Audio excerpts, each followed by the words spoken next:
بسم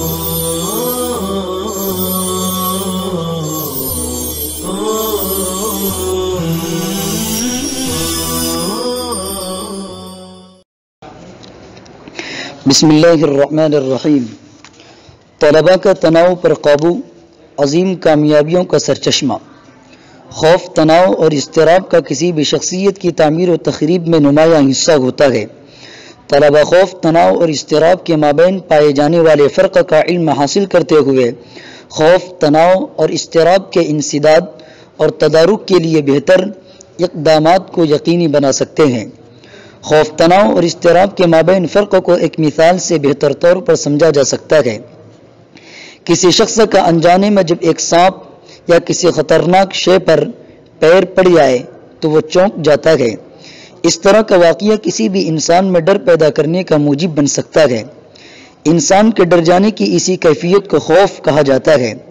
سانپ پر پیر پڑ جانے کے بعد جب انسان مختلف خیالات اور اندیشوں میں مبتلا ہو جاتا ہے کہ جس شے سے اس کا پیر ٹکرایا ہے وہ ایک رسی یا پھر ایک سانپ ہے، یہ سوچ کر ہی اس کا پسینہ چھوٹنے لگتا ہے۔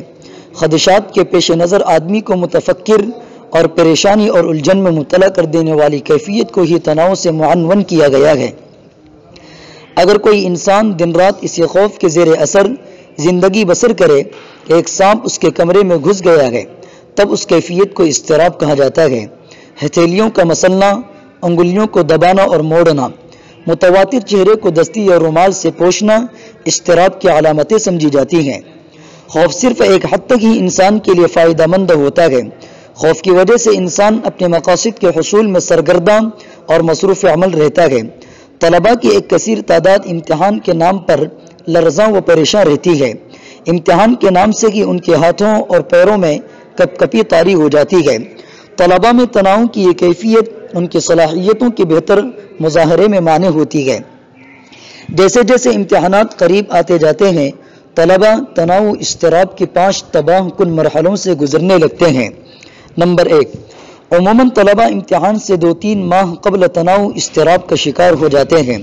یہ بے چینی طلباء میں بے آرامی پیدا کرنے کے علاوہ ان میں تنہائی اور اکیلے پن کے شدید احساس کو فروغ دینے کا باعث بن جاتی ہے۔ عموماً یہ کیفیت خود احتسابی، اپنے کوتاہیوں اور خامیوں سے شروع ہو کر اے کاش اور اگر جیسی فکر پر ختم ہو جاتی ہے۔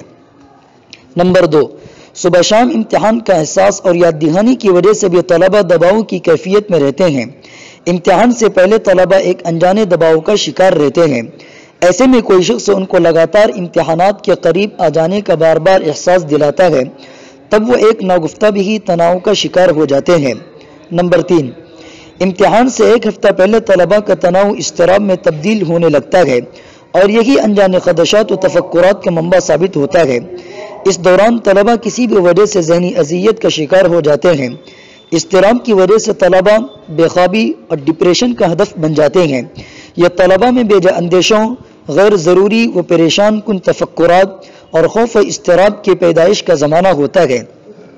اس عرصے میں طلباء غیر ضروری اور بے جا اندیشوں کی وجہ سے خوف و اضطراب میں مبتلا ہو جاتے ہیں۔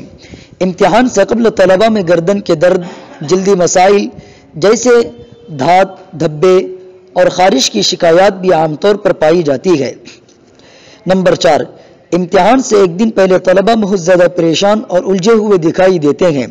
پریشانی کے باعث ہتھیلیوں سے پسینہ خارج ہونے لگتا ہے، جسم سے توانائی سلب ہوتی محسوس ہوتی ہے، ہاتھ پاؤں میں راشا یا کپ کپی پیدا ہو جاتی ہے۔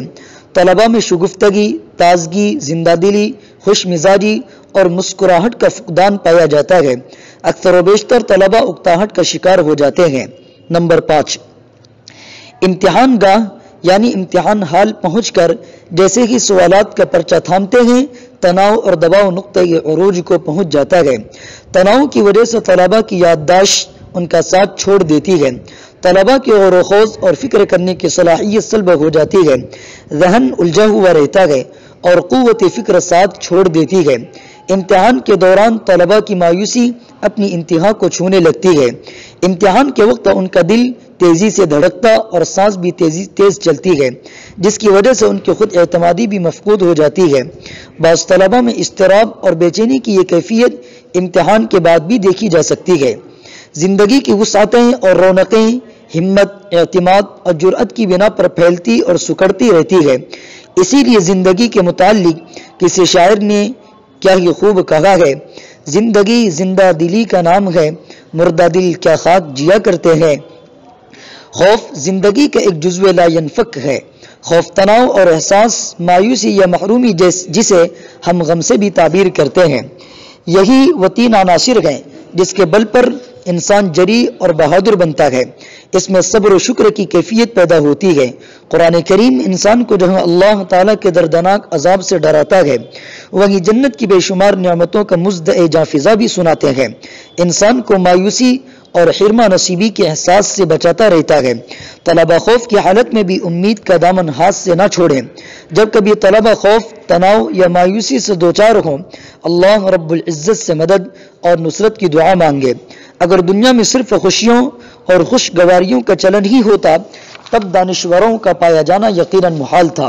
خوف سے عاری آدمی نہ صرف انسانیت سے عاری ہوتا ہے، بلکہ یہ خدا کا بھی نافرمان ہوتا ہے۔ طلبہ ہمیشہ یہ بات ذہن نشی رکھیں کہ خوف ایک حد تک ہی زندگی کے لیے سازگار ہوتا ہے، اور یہ اپنے حدود کو جب پھیلانے لگتا ہے تب انسان بے تحاشا پیچیدگیوں کا شکار ہو جاتا ہے۔ اسی لیے طلبہ خوف جیسی افریت سے خود کو حتی الامکان بچائے رکھیں۔ بقیہ آئندہ انشاءاللہ تعالی۔